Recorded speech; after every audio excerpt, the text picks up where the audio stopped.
Good morning and welcome to Shattering Myths, a program devoted to all who know that the world's political, religious, media, military, and economic institutions are the problem. They are not the solution. Our mission is to look behind the headlines, to know who is perpetrating these crimes that over the course of the next 15 years will wreak havoc with our planet. And as a result, typically in our second hour, but today in our first, we're going to use evidence and reason to explore the Torah, because its covenant provides the only reliable escape. Our phone number, if you'd like to participate in this discussion, it's toll-free, and as always, 877-300-7645.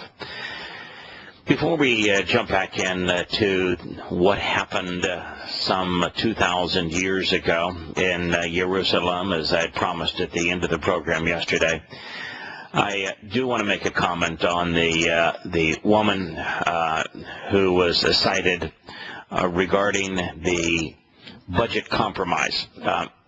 Beyond the fact that this was not a compromise, the Republicans got nothing.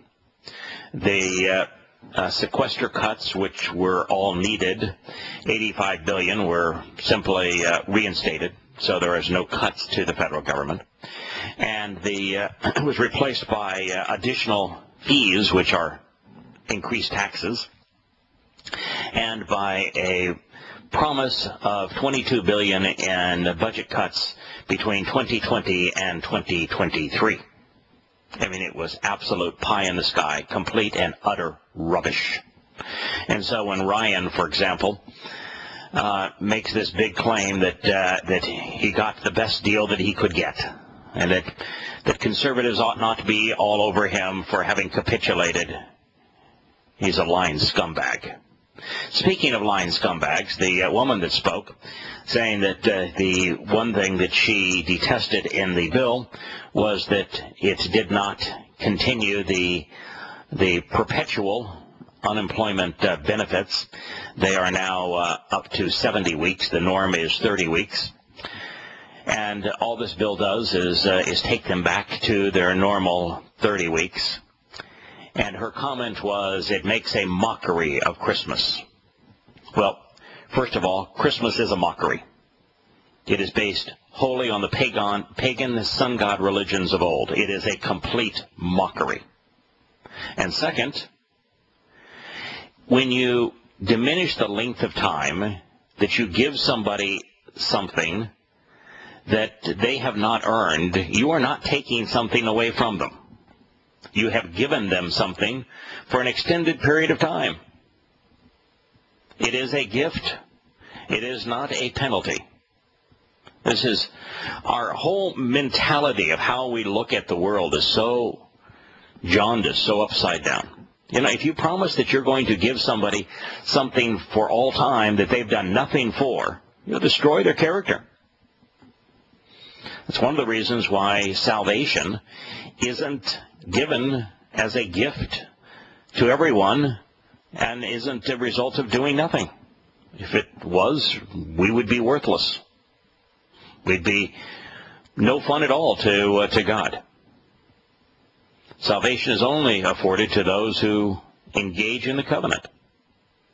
And to participate in the covenant, you have to do something. In fact, there are a number of things that we are asked to do if we wish to participate in a relationship with God.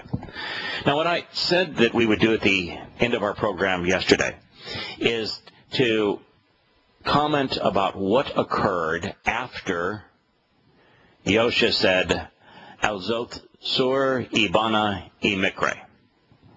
Now, if you recall, Shimon, the disciple, was speaking to Yahusha about what others were saying about Yahusha. So then he was asked by Yahusha what he thought of him. And Shimon said that he was the Masayah. Masayah means the work of Yah. Yahusha means Yahweh saves. And so by responding to this by saying, al-Zoth sur ibana imikre, what Yahusha is explaining to us is that this recognition that Yahusha is the Messiah, the work of Yahowah, that Yahowah is establishing his relationship with man. The work that he is doing is the literal fulfillment and the enablement of the Mikre, because the Mikre represent Yah's plan of salvation, his means of enabling the benefits of the covenant and rewarding the children, benefiting the children of the covenant with eternal life, perfection, adoption, enrichment, and empowerment. So in those words, one of the things you find is that there is absolutely no church. There is no Peter. There is no saint. There is no pope. There's no establishment of an organization, as Roman Catholics will protest that this is their God telling the first pope that that his church would be established by him. Well, there's no church here, nothing remotely close to a church. There is no saint. There's no pope. There's no Peter. The man's name was Shimon, and he was called the Rock because it's the foundation upon which, the Sur is the bedrock upon which Bana, Yahweh will establish his path, his means for us to walk from this world to the next. So before I share what happened after Yahusha made that profound statement, one that rather than establishing Christianity in the Roman Catholic Church, completely destroys it, because there's not a Christian on the planet that is established based upon the Mikre, that even observes the Mikre, that even knows what they are or what they represent. So before we talk about what happened next, we have Larry on the line, and just want to see if you have anything you'd like to add to that before we move on to the next few days. Yeah, well, can I add something to the budget deal real quick? One of my favorites is that Louis Farrakhan received $103,000 in farm subsidies. And within the geographic borders of the city of Chicago, there were 930 entities that got $6.12 million in federal government farm subsidies. So apparently we've got quite a farming community right there in Chicago. Just thought I'd point that out. I spent a lot of time in Chicago, and I can tell you for certain that the metropolitan city of Chicago is the only thing that could possibly be farmed there is within people's condos. They may be growing marijuana, but that's about the extent of the crop. Yeah, that would be about it, wouldn't it? Well, I just thought I'd point that out. The fact is, it's in your face at this point. Yes, it is. I can't imagine why anybody goes out and votes for any of these people or stays within this Babylonian matrix of voting. I don't get it, because this is the nonsense we get each and every time, is it not? I mean, really. And both parties are equally repulsive. Yep, that's right. Yep. I'm not voting for the lesser of two evils. So now, what happened at this? To where you were at there. I just want to add too that later in, I think it's Corinthians, Paul changes the Pesach dinner or the Passover dinner to the Lord's Supper. Yeah, and he also misquotes it. We have a complete counterfeit of what really happened. Okay. Right. And, so as they were walking down the road, the next thing out of Shimon's mouth was he asked Yahusha not to go into Jerusalem because he didn't want all of these terrible things to befall Yahusha, which means he didn't get it.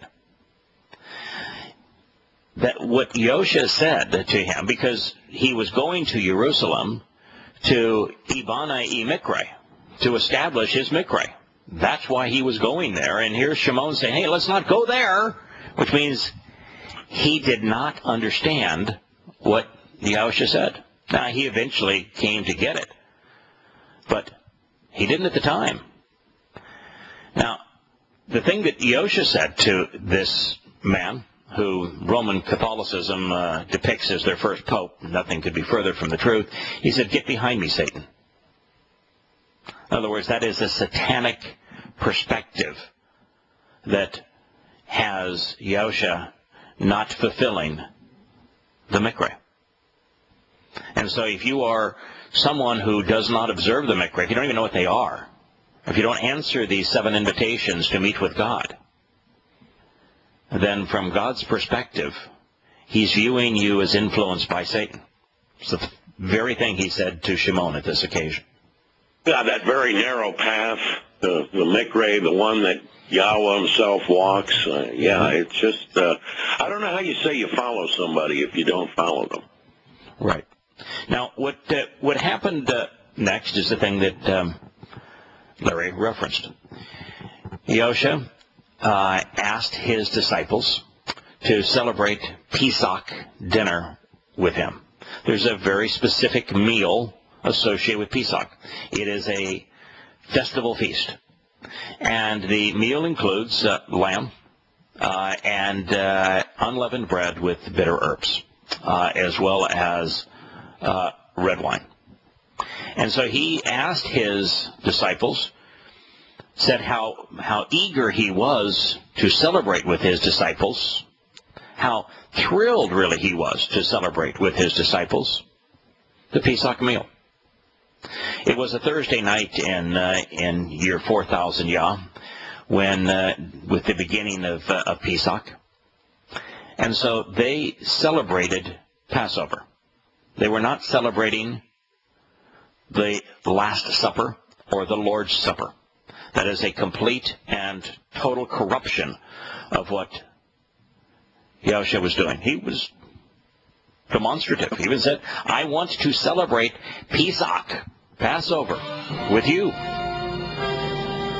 And it was during the Passover meal, not communion, not the Eucharist, that Yahuwah referenced the bread and the wine and explained their relevance and said, when you celebrate Passover with unleavened bread and wine, I want you to think of me. Why? Because he was about to fulfill the promise.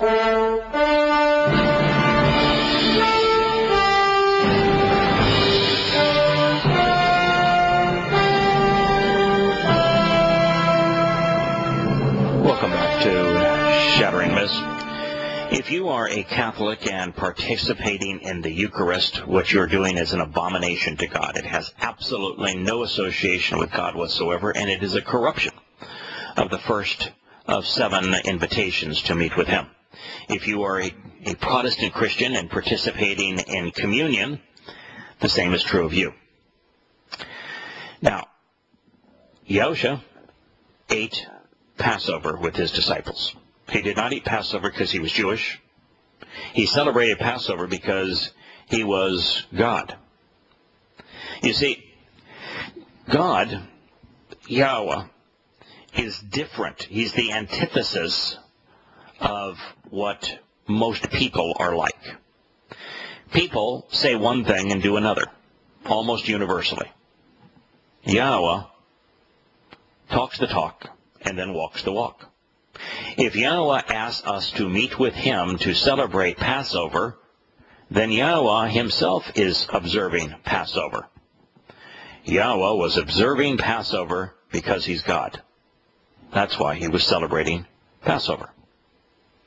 If you don't know that he was celebrating Passover, if you don't celebrate Passover, don't pretend that you are a Christian, that you are a follower of Jesus. You don't know his title, you don't know his name, and you have no clue as to what he did.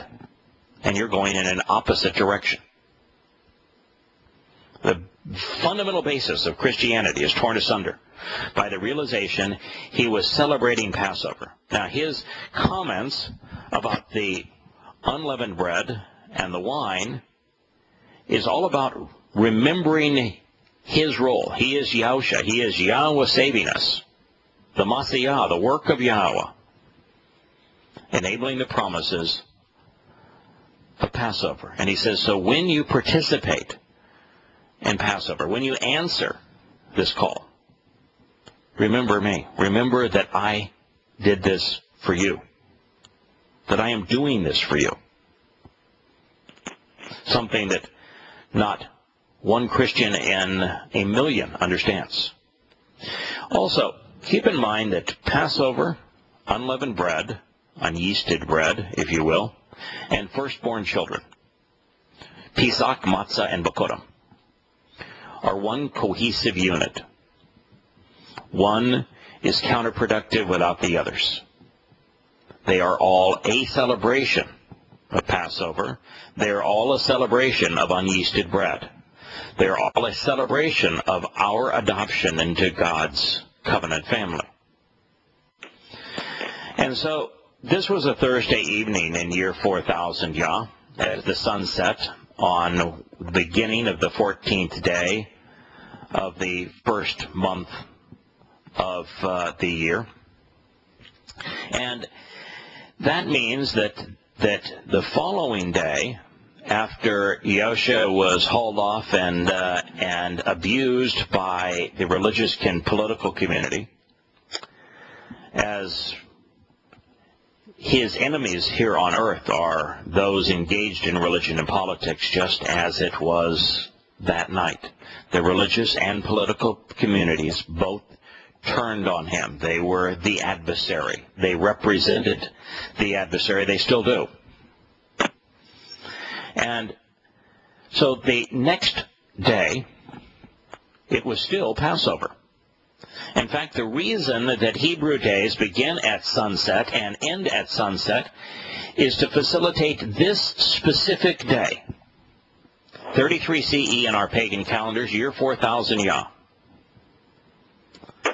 The 14th day of the first month. The fact that the Hebrew day, the scriptural day, begins at sunset and ends at sunset enabled Yahusha to eat the Passover meal with his disciples and still serve as the Passover lamb on the same day.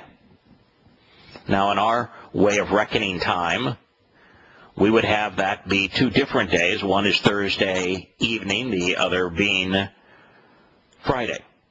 But it's the same day from the Torah's perspective. And so Yahusha, served as the Passover lamb.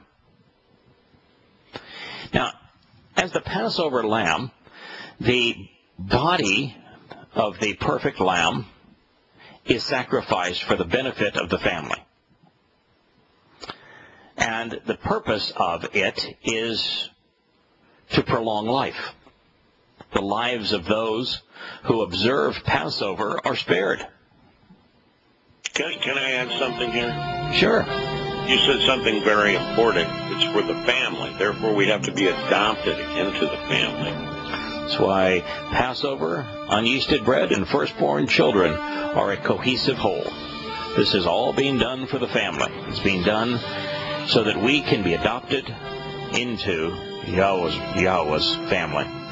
We'll return to this presentation of the covenant after the commercial break.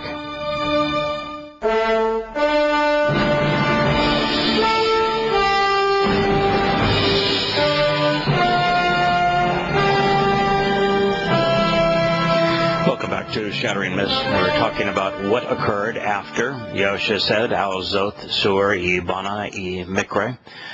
Upon this rock I will establish my Mikre.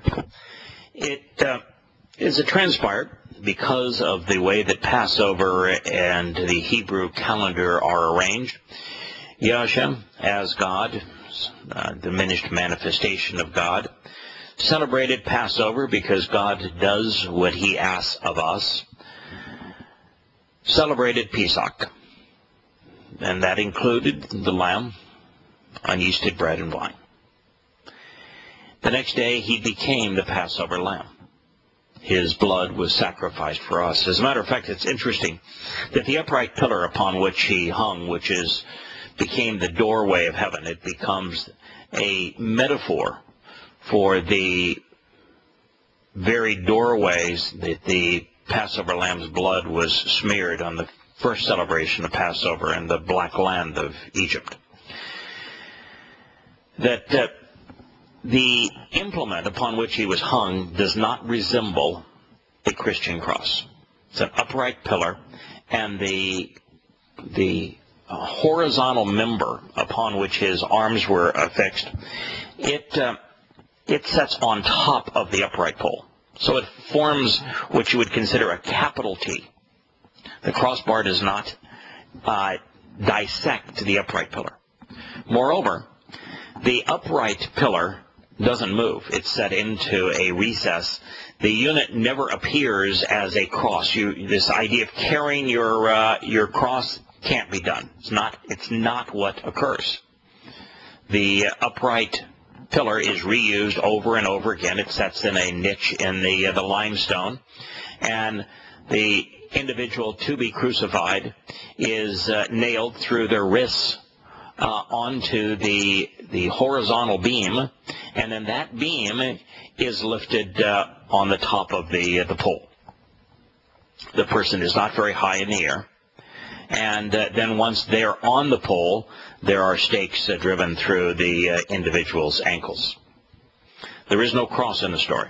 The word cross does not even appear in the so-called Christian New Testament. It's an upright that pillar. was added by Constantine later because he said he saw a sign of a cross in front of a sun, a blazing cross, and he said, under this sign I will conquer, which is really the antithesis of the teachings of the Messiah, isn't it? Correct. Yeah. So what you have here is the upright pillar, which represents the upright pillars of the doorway to life, and the horizontal beam of that doorway. This is the doorway to life, and Yahushua is the Passover lamb, fulfilling Passover, enabling its promises of eternal life for his children. But now, then the next Larry, day... Larry, you're aware of something that in the Torah. What does it say about the remainder of the Passover lamb's body? What happens to the Passover lamb's body? Because he's fulfilling the Torah. It's disintegrated. It's burned up in the fire. There's nothing left of it. So what happened to Yahushua's physical body? There was nothing left of it. Nothing. Yeah, there was no physical resurrection. It was most people don't know the difference between Nesama and Nephesh. And Nephesh is a soul. Nesama is a living spirit. And that's why Yahushua said, "Why have you forsaken me?" Well, the spirit left. Then all that was left was just a man. And boom, the body dies. And then the Nephesh, or the soul, descends into Sheol, which takes an additional beating, a worse beating than the beating and the crucifixion. Yeah, correct. Yeah, so it's at the very last second of Pesach, as Yahushua is serving as the Passover lamb. The only thing that made Yahushua God left him. That's why he said, my God, why have you forsaken me?" Now, the moment you deal with that, if you're a Christian, your religion is destroyed. Because your God could not have died for you, because God forsook him, which means separated from him, on the upright pole.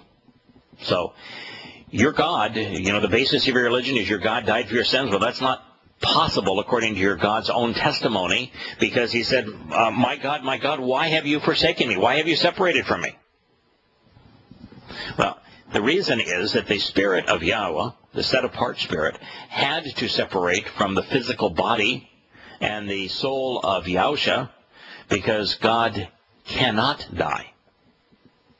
And also, since our sins were going to be associated with this Passover lamb and with this soul, Yahushua's spirit had to depart, because corruption can't be associated with Yahowah.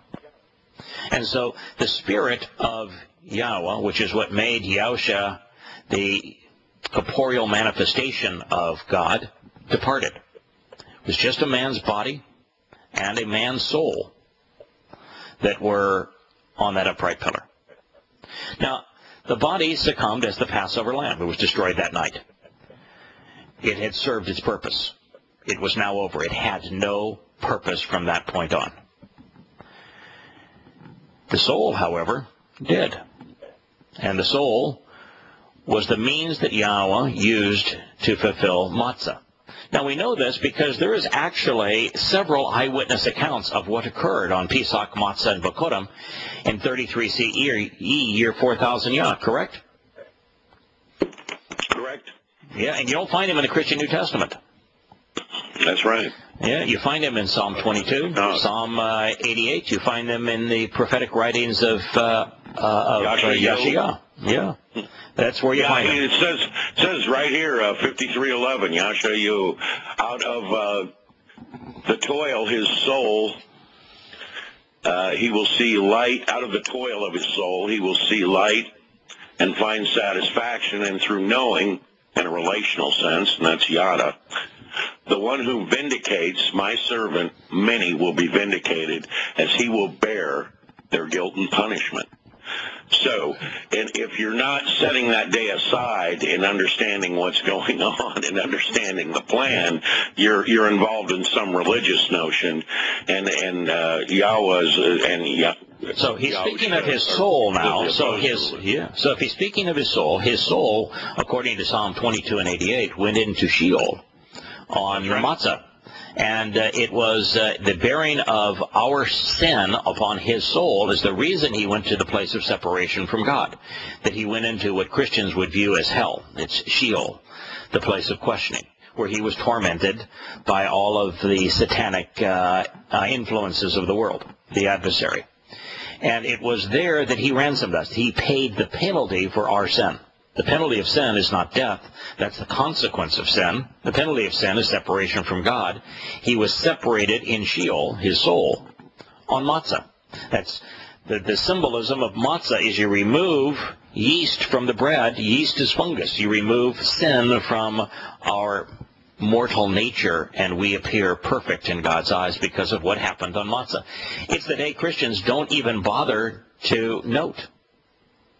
Nothing. They speak of nothing on the Shabbat. This was the Shabbat in year 4000 Yah, 33 CE. We've gone from Friday at sunset now to Saturday at sunset. This is the celebration of the Shabbat, and during this time, Yahushua's soul is fulfilling the promise of matzah, of taking the fungus of sin out of our mortal natures so that we appear perfect in God's eyes. Now that we are immortal, now that we are perfect, we are now in a position to experience what that passage from Yeshayahu conveyed, which is that from the darkness of Sheol and the fact that it is a lightless place, he emerged to see the light. The light represents Yahowah. And the source of that light is Yahowah's set-apart spirit. And so Yahowah's set-apart spirit was unified once again with the soul of Yahushua. And at that point he was the living embodiment. This was before the sun rose on what would be considered the first day of the week. He became the first to be adopted in this way into Yahweh's covenant family, enabling the path for all of us. And then he spends the day talking to people who first can't recognize him, but then they understand who he is. So that again, there's three accounts of people meeting him this day, right? One included his own mother. Yeah. And did his mother recognize him?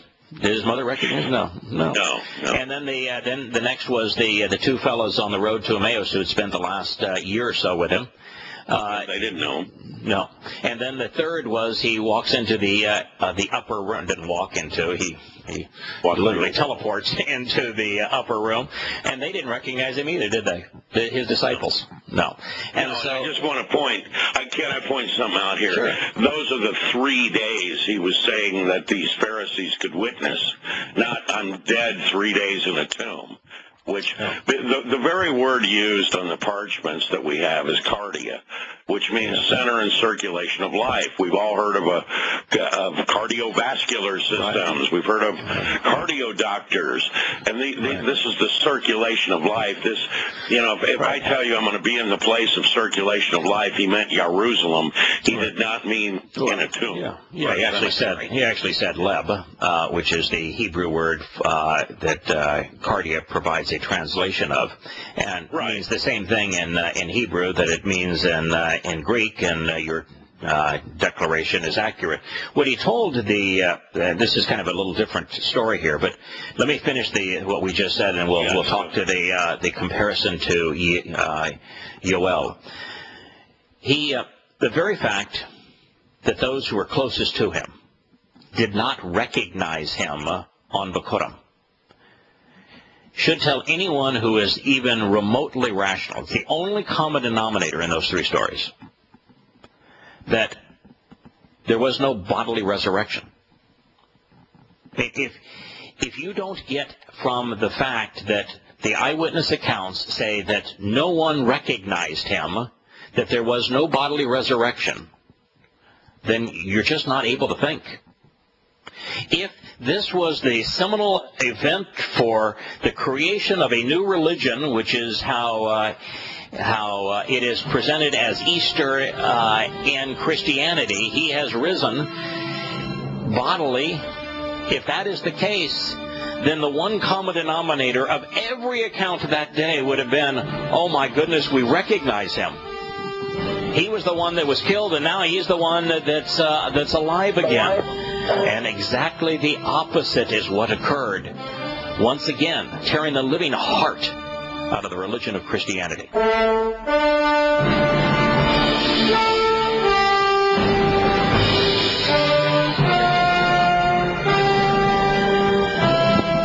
Welcome back to Shattering Myths. Yosha made a statement that also destroys the entire framework of Christianity. When confronting the rabbis and the scribes, the political and religious establishment, and Larry referenced it as we were going into the break. Now, to set the scene, every time that we find Yahusha communicating with the religious and political establishment, they have confronted him, and he is responding to them. He is always shown befuddling them, criticizing them, demeaning them, attacking them, condemning them. It's something we should keep in mind. It's not our job to go off and to find hornets' nests in every tree and then go kick them. But if the hornets come out and attack, we ought to be prepared to respond. And we ought to be willing to be overtly critical and condemning when it's appropriate. Now, these religious and political fellows came out and said, yeah, I understand that a lot of people saying doing a lot of miracles, but those are just laity. Those are just, the slubs that we control, that we fleece through religion and politics.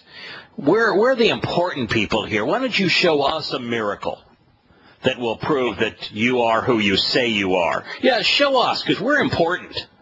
Then we'll decide. Yeah, that was exactly what happened.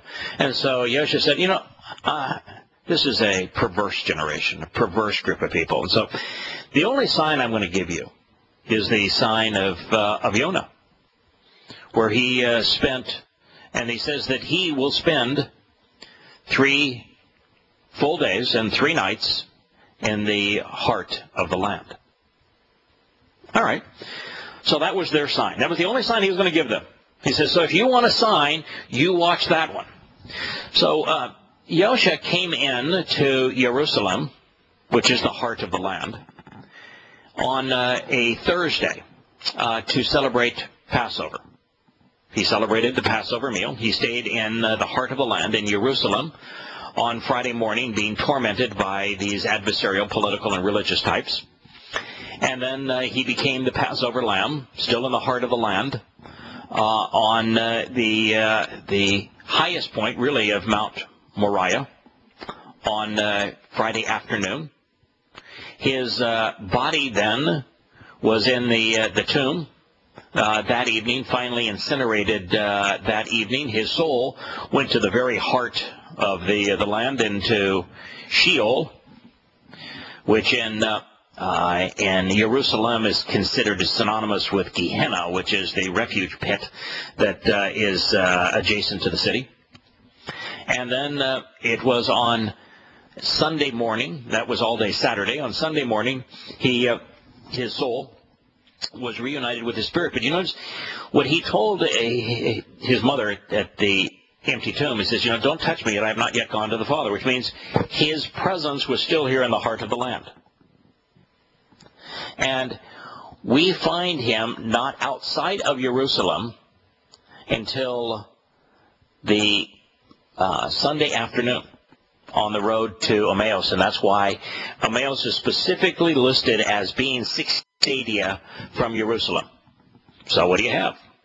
Thursday to Friday is one. Yeah, Friday to Saturday is one. Saturday to Sunday afternoon is one. You now have 3 full days and 3 full nights. I remember so many people, to try to fit the religious concept, try to move the crucifixion to Thursday. Right. But it doesn't need to be moved. Right. They don't have a problem moving it to a Thursday, even though they have in Catholicism they have Good Friday and Maundy Thursday for the Last Supper.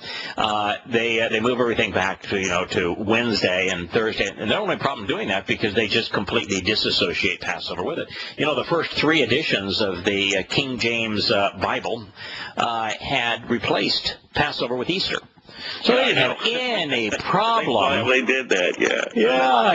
It had no problem disassociating from the first formic right now. Well, the copy edits are monstrous, and what they do is lead to corruptions. They lead to religious traditions, none of which are true. They're half-truths. Yeah. And they're by the way, to throw you. Yahowah wasn't finished. He told his disciples that he would provide a comforter for them, a counselor for them, and that they would recognize this spirit, this set-apart spirit, because Yahowah and the set-apart spirit come both from Yahowah, and then collectively Yahowah fulfilled 7 Sabbaths. If you don't follow them, you don't follow him.